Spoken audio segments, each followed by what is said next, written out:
Today we're going to be discussing moisturizers and sunscreens, the best I've tried in 2023.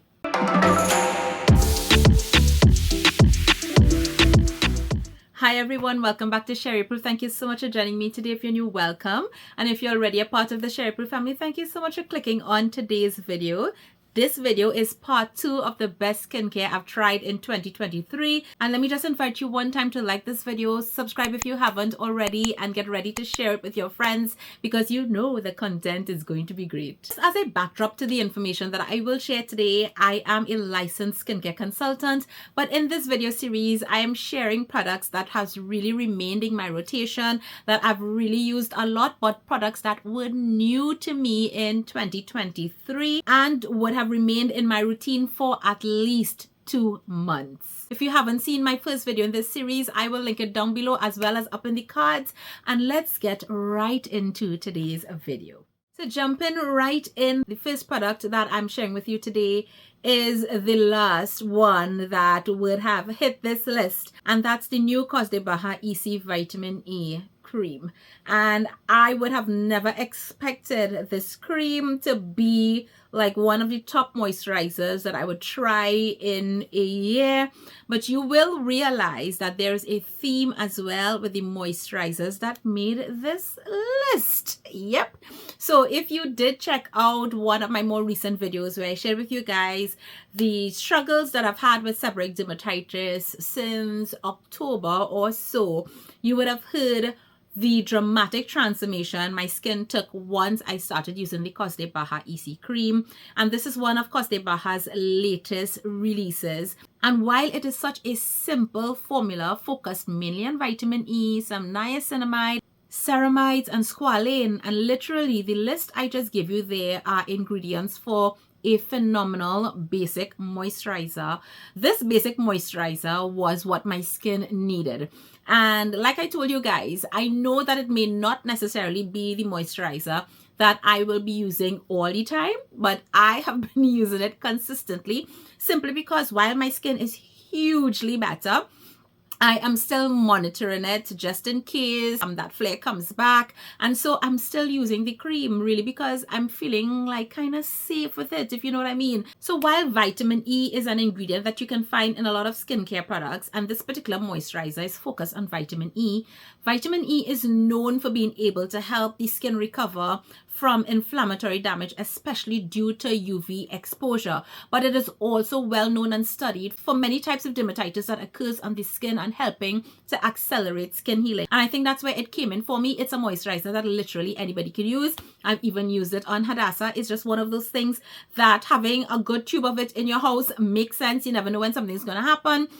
And while, of course, I will prefer to have a nighttime moisturizer that has my peptides or has my other well-aging ingredients, adenosine, and you all know how I love salmon PDRN and EGF and all these things, sometimes because of the situation, because of the skin condition, you really just need to scale back. At other times, sometimes because of the strength of the actives that you're using in your skincare routine, having just a basic moisturizer, a basic skin barrier supporting moisturizer is what you actually need. And you're going to realize that that's actually the theme for the moisturizers that I selected in this list. So I know at the time of filming this video, for my followers who are like in the US and other international territories, this moisturizer is not yet available on Amazon. It's available in places in the eastern part of the world, but Kose Baha did tell me that it is going to be coming to Amazon soon. Hopefully by the time I'm able to do my video on all of their new releases, it will be. But for those of you who are living in Trinidad, you can check my showroom and you should be able to get it here.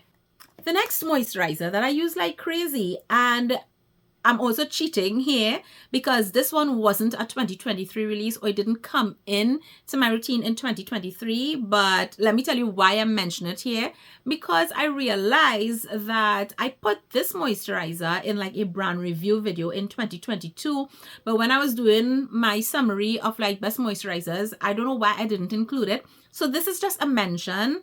As I spoke about the Kose Baha EC cream, the one that I want to mention now is the Kose Baha drying cream. And I've spoken ad nauseum about this on Instagram, especially how much I hate the name of this product. And I think it's one of the reasons why people might run from it. But if you have oily skin, and you are looking for a really good moisturizer that you can wear under makeup that is affordable, this is the one. This is going to help you manage and control your oils while hydrating your skin, but it has a matte finish on the skin and it wears beautifully under makeup. Like, I have finished 2 tubes, and whenever I finish products and start another one, especially in my line of work where I'm constantly testing skincare, that tells you something. You're going to be hearing me repeating constantly skin barrier repair, skin barrier protection, healing in this video, especially for the moisturizers, because everybody's along this theme. So the next moisturizer is the Dermabee Cera MD Repair Cream. And this one was probably the most used moisturizer that I used specifically on Hadassah during 2023. And when I reviewed this, I mentioned it's very similar to the Kose Baha EC Cream, that having a jar of this is like a basic and a staple for any home, because you can use it from your baby to the oldest person. And what I love about this cream is that, first of all, you get a huge tub, so you get a lot of product and you can literally use it from head to toe. And that's why it's actually in here, because there were times when I applied moisturizer for Hadassah, I probably would have just applied my skincare and I would take some of this and put it on my face as well. I've also used this on my legs, my arms, my feet. So it's just a really good basic all-round moisturizer. But while I'm saying basic, don't just think that the formula is basic. No, no, no, no, no. Dermabee uses a patented formula that uses a liposomal technology that really allows hydration to seep into the various layers of the skin. And that's important because a lot of the hydration that you get from products tend to stay on the surface. And so you'd find that companies are talking about different molecular weights of ingredients and so on, because everybody is really trying to get ingredients to penetrate and go deeper, and their product does contain a patented ingredient that is able to do this. But one of the other things that I really like about it is that while it is healing, while it is skin barrier protecting, repairing, soothing, hydrating, it is not greasy. This doesn't leave a shiny finish on the skin. So if you're somebody that loves that whole glass skin shiny look, this is not going to give it to you. And I think that's one of the reasons why somebody like me with oily skin actually gravitates to using it. And I use it as a night cream. I could actually also get away with it as a day moisturizer as well, because it really hydrates the skin, keeps it feeling supple, but it is not shiny. And yeah, that's why it made it here. Alright, so the next cream I also reviewed in a favorites video sometime during the year, and that's the Pyongyang Calming Moisture Repair Balm. I told you guys that I finished my jar, and as at filming this video, I still cannot find my backup jar. And you all know what that means, that I'm probably going to repurchase it, and then as soon as I get it, I'm going to find the backup. Does that happen to anybody else? But that again was another product that was a real lifesaver for me. Now the thing about it is I wasn't actually using that when I was having like a seborrheic dermatitis flare or having irritated skin or anything like that. I just really loved that moisturizer. I think when I was actually increasing my retinoid use is probably when I was using that a lot, and I just decided that I want to use something that I know is going to make sure and adequately hydrate my skin in case I get any extra dryness and so on from the increased retinoid use. And it just worked like a charm, really beautifully. Hydrates the skin. I could feel it protecting my skin barrier. It also has Centella asiatica, and you all know that's one of my favorite ingredients. But this particular moisture repair balm also has peptides. So while it was very similar to some of the other moisturizers I mentioned in terms of like being focused on skin barrier protection, skin barrier repair, this one also had some peptides thrown in there. So I was also getting a little bit of well aging. And I guess that added to one of the reasons why I also kept reaching for it, because pairing peptides with your retinol is a beautiful combination. A little bit really spreads and goes a long way. And it also doesn't have that very greasy, shiny look as well, which I don't mind in the nighttime, don't get me wrong, because I have no problem with glowing like crazy, especially after my nighttime skincare routine. But I really just like the finish. It doesn't feel like tacky or heavy or anything like that, but my skin feels nicely hydrated. Again, that one has a lot of calming and soothing ingredients. It has tea tree, so it's really applicable to me as somebody with acne prone skin. So while I have acne prone skin, that doesn't necessarily mean that I am breaking out all the time. My skincare has my acne under control. But from time to time, I will get like a random breakout. Like right now, I have a tiny one that's on my forehead. Or I always have to be careful because a lot of my acne tends to be hormonal. So I'm always very careful to make sure that my skincare is actually not just treating but also preventing acne. And so it was just another really good moisturizer for me, and that I really thoroughly enjoyed. The next moisturizer, as we're on this path, was by Skin 1004. Guys, we cannot forget the ProBio line that Skin 1004 released this year. A phenomenal line where they really focus on Teca, which has those compounds of Centella asiatica in particular measurements and used in a particular way, and is fermented to increase the concentration and the bioavailability of the ingredients. So, of course, if you're somebody that has sensitivity to fermented ingredients, this would not be the line for you. But specifically that cream, again, another one that's really great for your skin barrier repair and protection, which I have been repeating over and over in this video. However, if you are a person that loves the whole snail mucin, snail cream type of texture, like you love the Cosrx snail cream, for example, one of the things that shocked me about this moisturizer when I first used it is that when I opened it and I saw the texture, I literally had to pick up the box to double check, like, does this have snail mucin in it? Because it does have that stringy texture, and I love that application on the skin. It feels so nice, the way it glides onto the skin and all that. And the thing about this particular one is that it packs a punch. When I tell you, like, this jar should last you a long time, because a little bit really goes a long way when it comes to this moisturizer. Now, I will highly recommend that you definitely check out my video from last year in terms of the night moisturizers that I was using, because you would find those focus a lot more on well-aging ingredients. And I still have several of those in my rotation as well. But of course, we are focusing on what was new to me in 2023. So now we go to sunscreens. It's probably my favorite thing to review by now. You guys know that I'm always emphasizing the importance of sunscreen, and I have tried way too many sunscreens. I think I really need to start slowing down with the sunscreen reviews. What do you guys think? Because my collection is crazy. I am never out of sunscreen, thank God. I think that's a good position to be in. But I am just obsessed with trying sunscreens. A lot of my favorites are still around. Earlier this year, I did a top 10 sunscreens that I personally like for my skin type. So if you are my skin type, I highly recommend that you take a look at that video, because several of those sunscreens are still available. But guys, I have been able to narrow it down from all the sunscreens that I've tried in terms of the ones that I used the most and really loved the most in 2023. That were new to me, okay?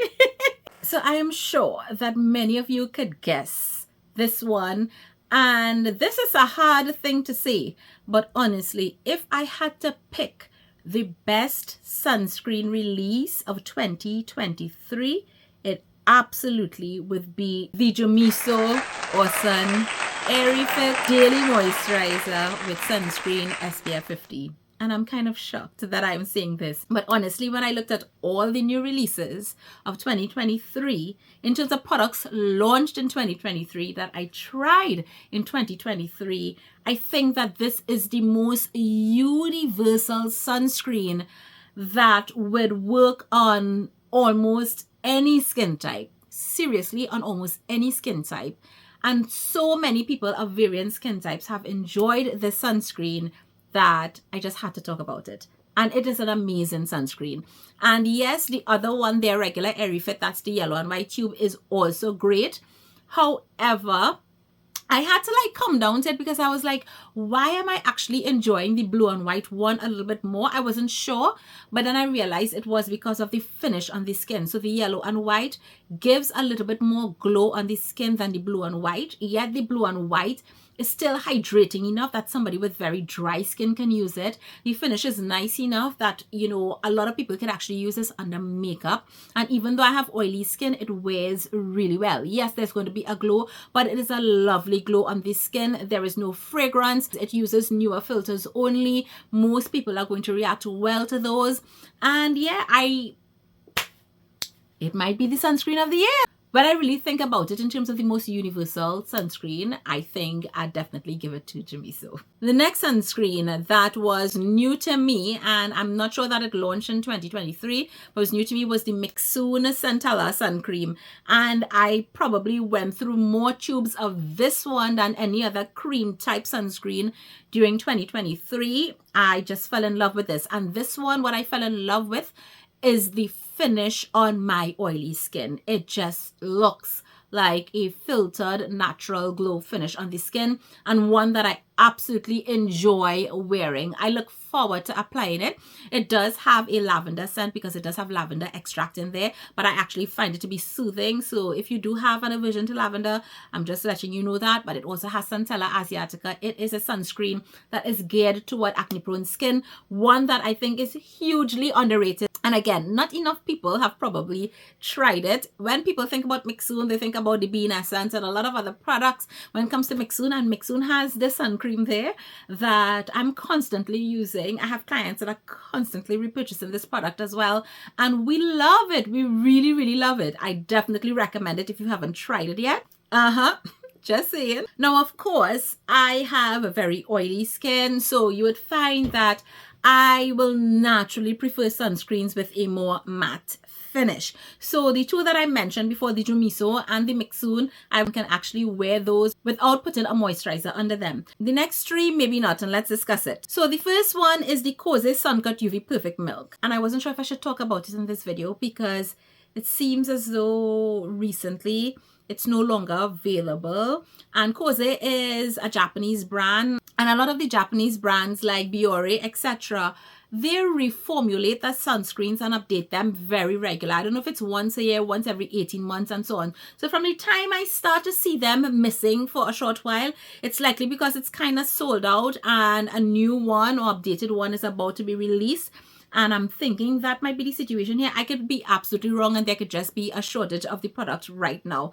But I love it. I have backups. I am not selling my backups because this is one of the sunscreens that I absolutely will wear if I'm going to wear makeup. This is one of those that I have in my arsenal. I can wear it with makeup and without makeup because it is a liquid sunscreen. It does have alcohol in it, but this one doesn't dehydrate my skin. It also does not leave a white cast on my skin, so I can also wear it without makeup as well. You might actually be able to find this on Amazon or eBay, but at some exorbitantly ridiculous price, sadly. And for those of you who are also wondering about my Biore that I would have had in my 2022 video, it's also off market and I think it's probably also being updated. So we'll see how that goes. When the new one comes out, I will of course try it and let you guys know if I love it just as much.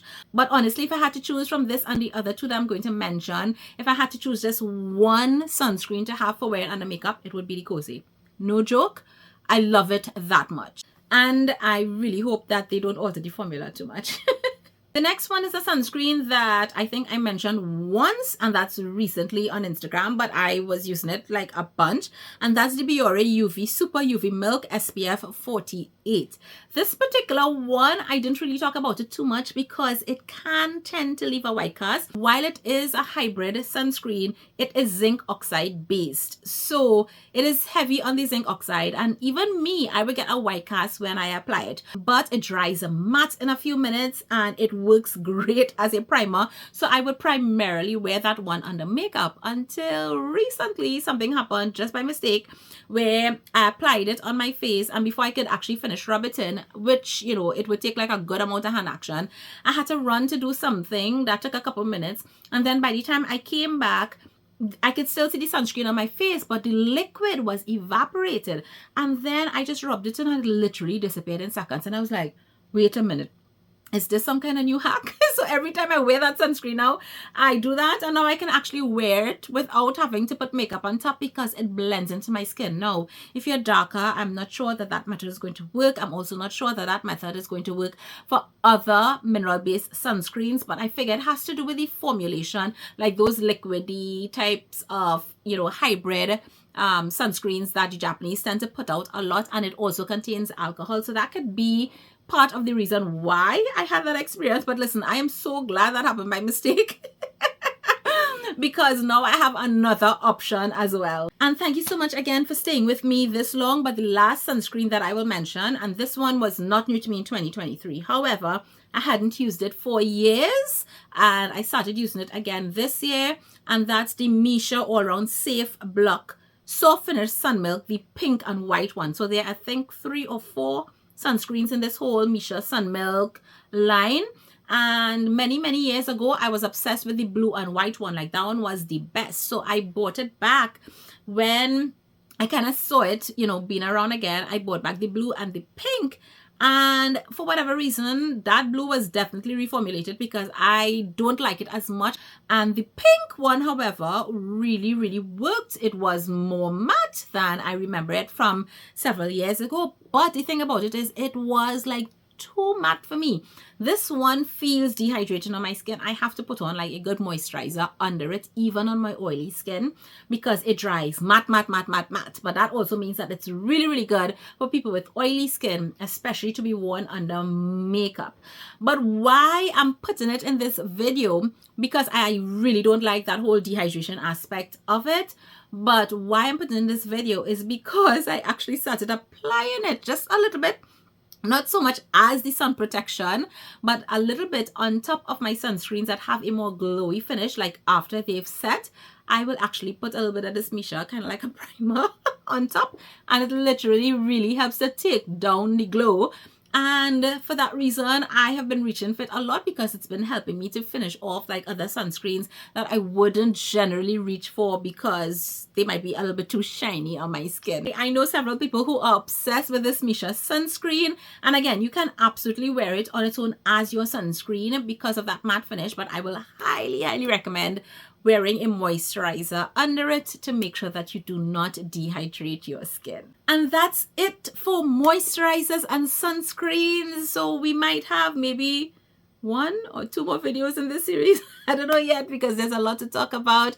I hope that you guys are enjoying it. Comment down below. Remember to leave me your skin type as well as your best moisturizers and sunscreens that you've tried for 2023. I'd love to hear about it down below. By the way, I am checking those comments because I am preparing for a giveaway that's going to come probably in the new year. And yeah, let's just say I'm very interested in giving it to somebody in my YouTube family.